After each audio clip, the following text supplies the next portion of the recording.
proved it that even dogs receive messages from mind. So if dogs can receive messages from mind, the person may be an English-speaking person, a Chinese, a Japanese, or an Urdu-speaking person. What he thinks is conveyed to the dog's mind. So the power of mind is different and the language of mind is different. So these parapsychologists have just suggested exactly what you are asking, that perhaps when we come to contact with the people of space, by that time we would have developed our science of parapsychology to a degree that we will be able to communicate just by thought, not by words, not by the spoken words or sound. And then they will understand. And some say that it is not necessary. Whenever you communicate with other things, you come across other cultures whose language was not known to you, like the language of the dead language of the Egyptians, for instance. God has given man power to learn by applying his intelligence. So they suggest maybe a time would come then when we meet, we begin to indicate things to each other through sign language and gradually learn each other's language and learn to communicate in both languages. So all these possibilities are open. May I ask another question, sir? All right, yes. It's about Parda.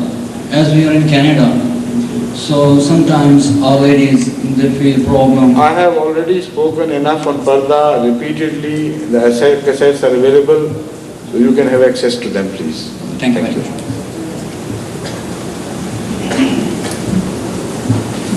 Assalamu alaikum. My name is Nazim Mirza. I'm from Brampton, Jamaat.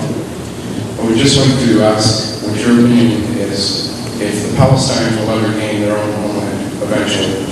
Will we see it in our lifetime? You see, haven't you heard my sermons on Gulf on the question of Palestine? Just a little bit. So we'll learn more from that. I will. Thank you.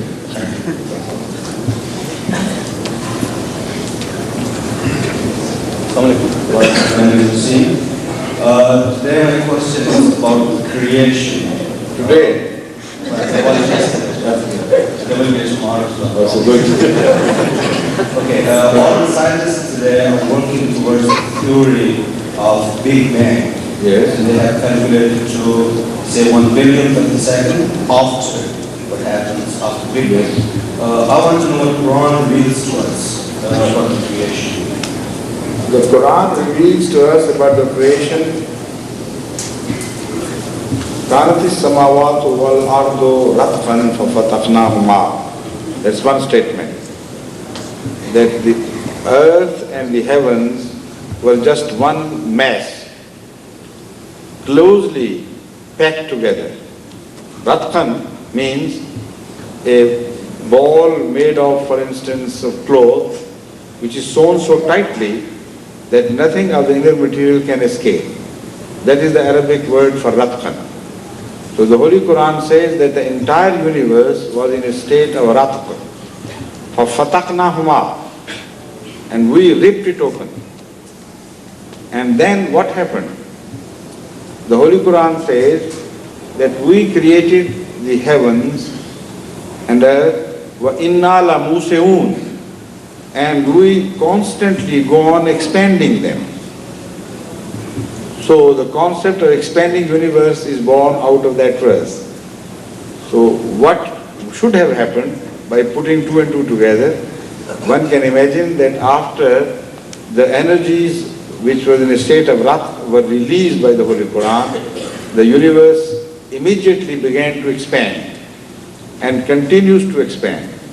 This is again the verdict of the scientists. This is what happened.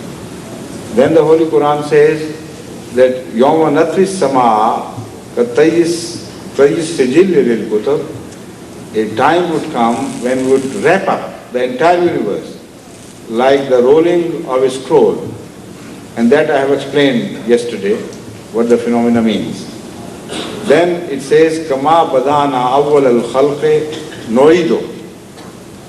like we gave the first, created universe for the first time. We will repeat this phenomenon again and again and again. So it will come to a close and then it will restart. So this is the whole story.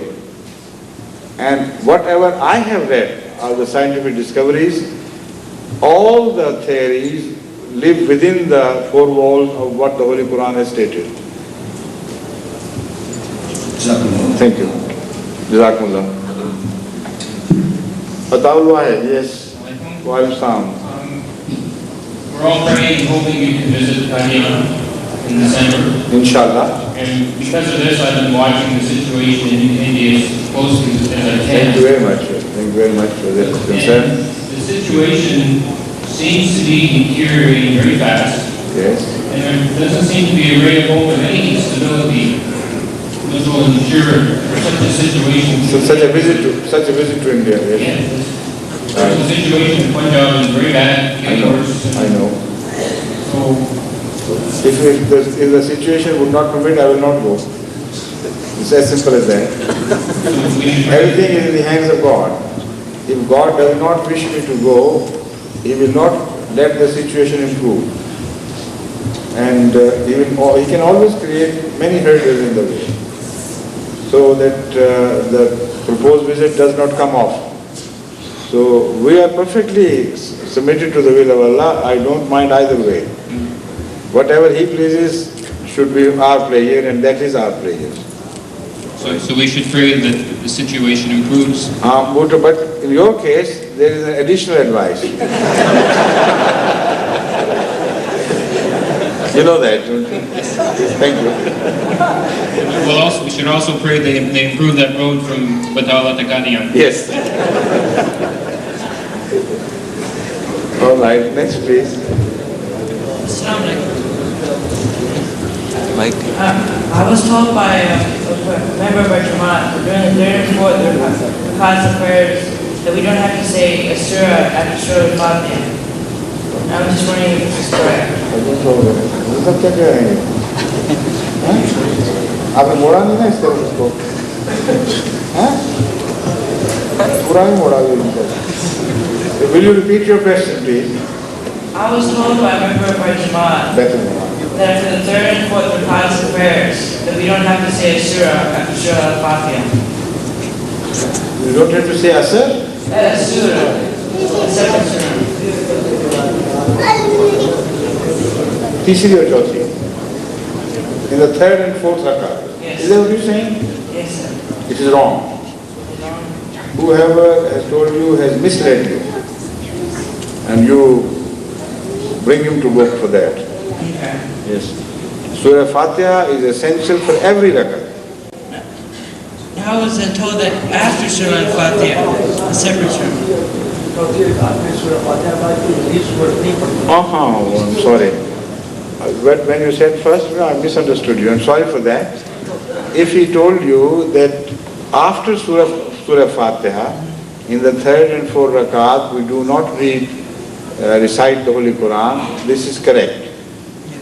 Because it is reported that Ahmad sallallahu alaihi wasallam used to recite Surah Fatiha and some verses from the Holy Quran in the first two rakat, and in the second two he made the rakat shorter and only recited Surah Fatiha. So it is because of that sunnah that we do the same thing. Thank you. Next please. I forgot to keep count. Are you keeping count? Yes. Ninth question, 1 minute left. So be very quick about it. Please, be quick. Walsam. My name is Rohan Jamil and I'm from the Washington Damas. Now skip the name now. Please come to the question. My question is, why aren't men allowed to wear gold in some clothes? Why is the man? Something should be left for ladies, you know. Because the message to man is you should live a tough life. You should not consider